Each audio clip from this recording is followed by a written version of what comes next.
Hello, everybody. So we have our second candidate interview here today. His name is Noah Hollis. Noah, it's nice to see you. Just before we get started, I just want to tell everybody that we have a great opportunity coming up. It is the Halifax Citadel-Sable Island Riding debate, and it's happening on August 5th in the afternoon. It's going to be hosted by St. Mary Students Association, as well as the Sobey School of Business and the Sobey Community Revitalization and Prosperity Network. So Noah, why don't we just get into it? Sir, why don't you tell me a little bit about yourself and why you're running in Halifax Citadel-Sable Island? Perfect. Thank you, Adrian. So my name is Noah. I'm a 22-year-old graduate student at Dalhousie. So I did my first year of Schulich Law this past year, but I decided to transfer into a Master's of Public Administration for the fall. So I grew up out in Hammonds Plains. I've been a lifelong resident of Halifax. And then I actually moved to Ottawa after I graduated from Charles P. Allen in 2016. So while I was in Ottawa, I was studying at Carleton University doing global politics. And that's where I really started to get involved with the Green Party at different levels of government. So I ended up working in Elizabeth May's parliamentary office. And then that experience got me involved with the Federal Party's 2019 campaign. As well as an experience that was really great where I went to Sweden and worked in the northern region with the local Greens there, as well as with the Global Greens, which is a nonprofit that connects and coordinates Green parties from around the world around these shared values that really define Green ideology, I guess. So I ended up having to come back to Halifax early from my degree. Very happy to be here, but the pandemic did force an early return before my degree ended. And I decided to take the most of the opportunity and get involved with the Green Party here and to just see what I could do to build up our capacity and start, showing voters that we want to earn their trust. And I think that's a process that takes time. So there's no time like the present to do it. And I think that we're in a very strong place to make gains in this election, with the three major parties being not really different than how they were in 2017. So I think we are the party that's really growing and is showing that we're offering something different. And then for me, I'm running in Halifax Citadel-Sable Island specifically because I'm a student at Dalhousie for one, and I also saw that we had just a 39% voter turnout in 2017. So if I'm not mistaken, this was the lowest turnout in the entire province in 2017, which is interesting with it being a pretty dense riding.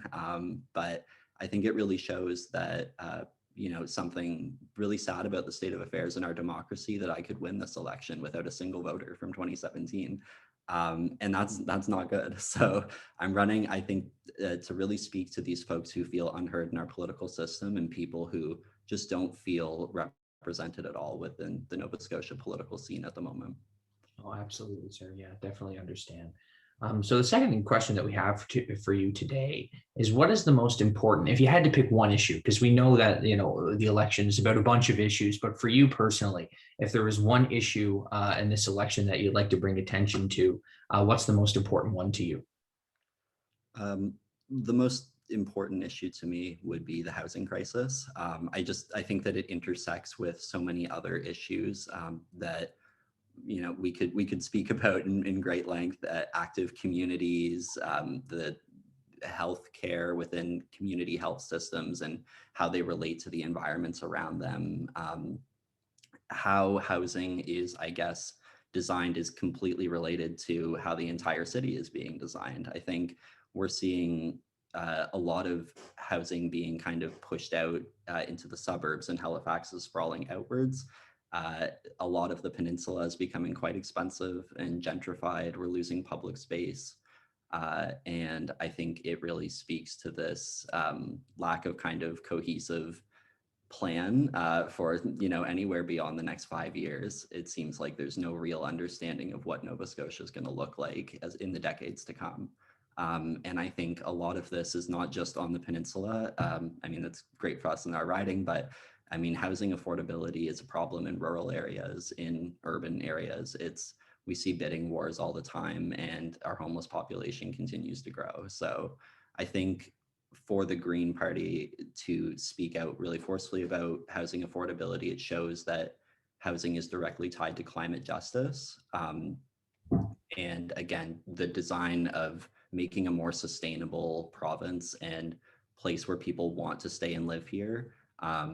So many of that decision making for young people is tied to if they can actually afford to stay here. And people will, I think it's hard to retain people when you can't offer them secure and affordable housing that also has them feel like they have the ability to hold, I guess, landlords and people accountable if they are able to. I think tenants also really need to feel like they have rights. And, that's a really big part of housing affordability. It's changing the culture that's here, because the way that we treat housing now is very corporatized. It's really just doesn't treat, I think, renters and people looking to buy houses with respect at all.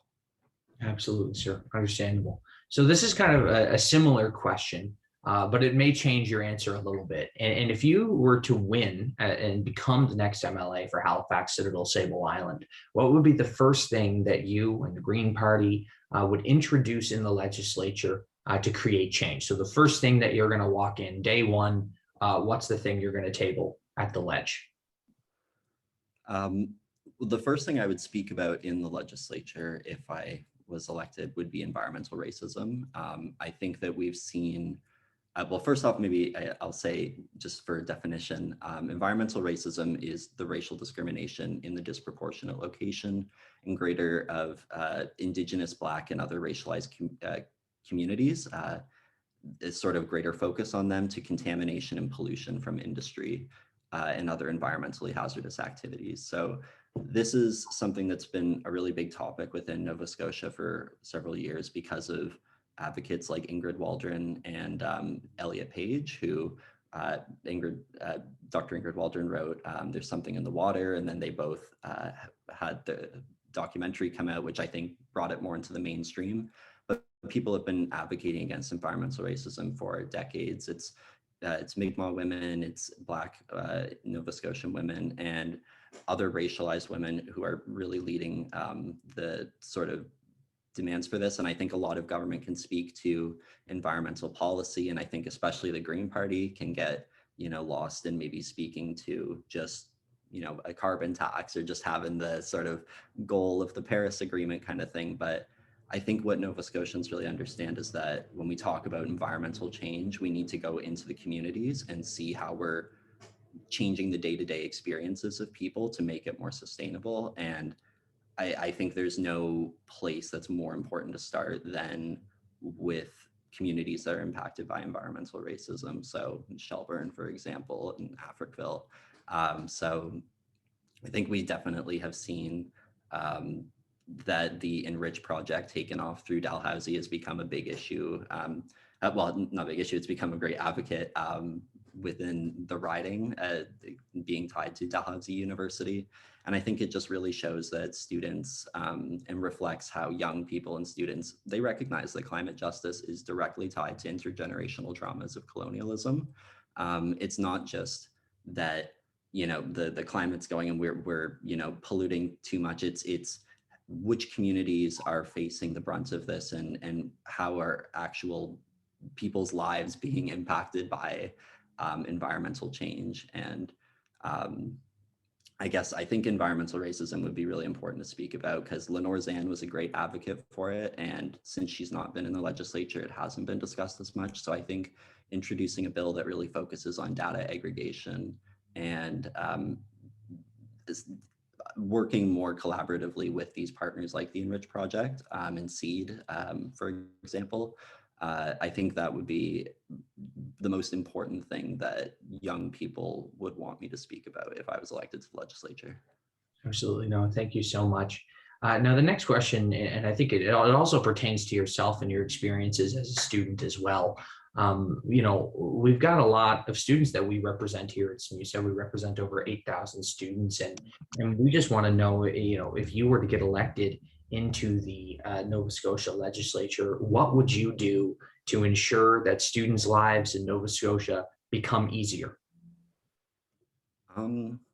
I thought about this one because I think there's many ways the Green Party could do this, but I think of a couple of key examples. The first would be eliminating tuition fees, and that includes international students.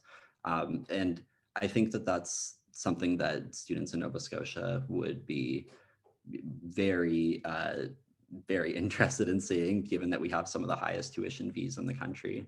And we really see that these, they continue to lift caps and to focus on now there's more talk of, we have to raise tuition more because the pandemic expenses and this, and it's really, I think it just reflects a culture of how students are treated by universities and what the university's priority is. So I think eliminating tuition fees, including for international students, shows that the university is a place where a student is learning and it's focused on the students and it's not focused on just profit in that sense. So that would, I think, be a really big one. Another big point that the Green Party has made a really clear statement on in our platform is a guaranteed livable income.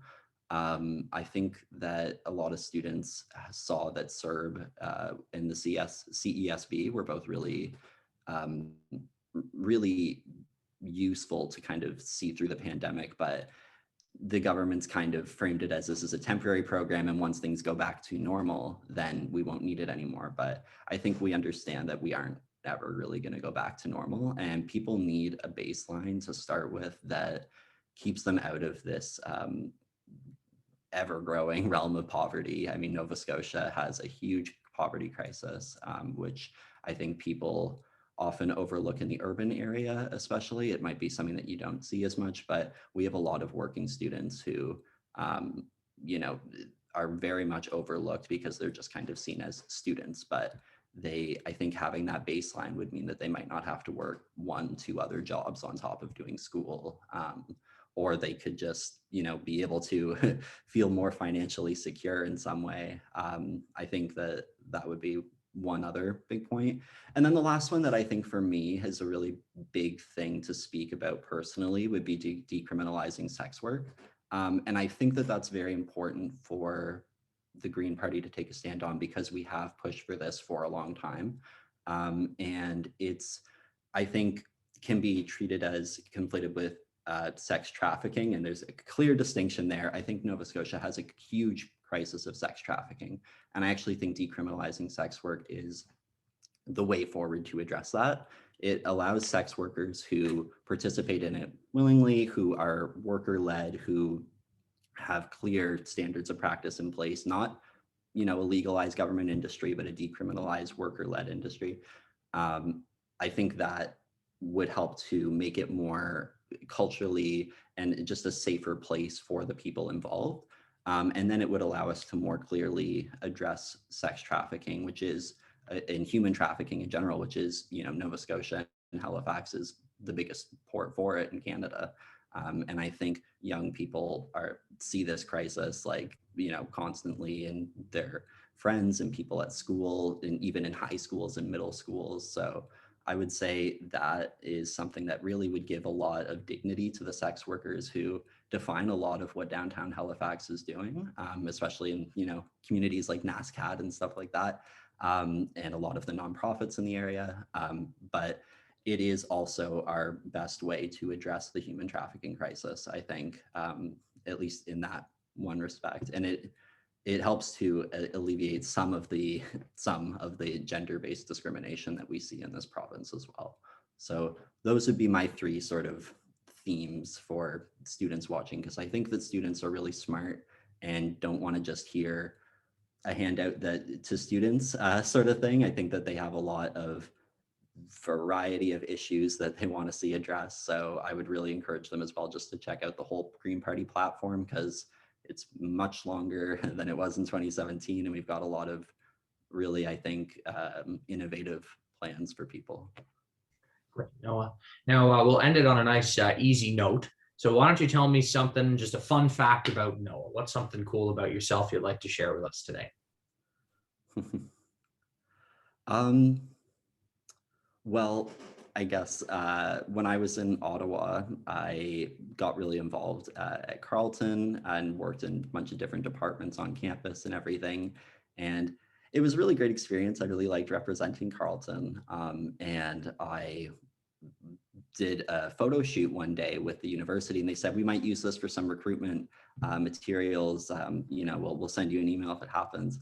And I just forgot about it. And then about a month or two later, I was walking down the street and a bus came by, and I'm on the side of the bus. And then I looked and start getting messages from people, and it seems that there's like multiple buses, and the university was like, yeah, we just, thanks for being our advocate. And I was like, yep, I got you. But it was, I felt like that was, my peak for sure. So now we'll see if this election can top that, right? Absolutely, sir. Absolutely. So again, folks, thank you so much, Noah, for joining us today. And yeah, guys, this is it. We're having a really nice debate with the Halifax Citadel-Sable Island candidates, and it's on August 5th from 1 to 2:30. We're going to have a live stream link up very soon. Also below in the description of the video, we do have a link where people can attach some of the questions that we'll be asking during the different topics that are going on. So folks, again, Noah, thank you so much for joining us today, and we look forward to seeing you on Thursday.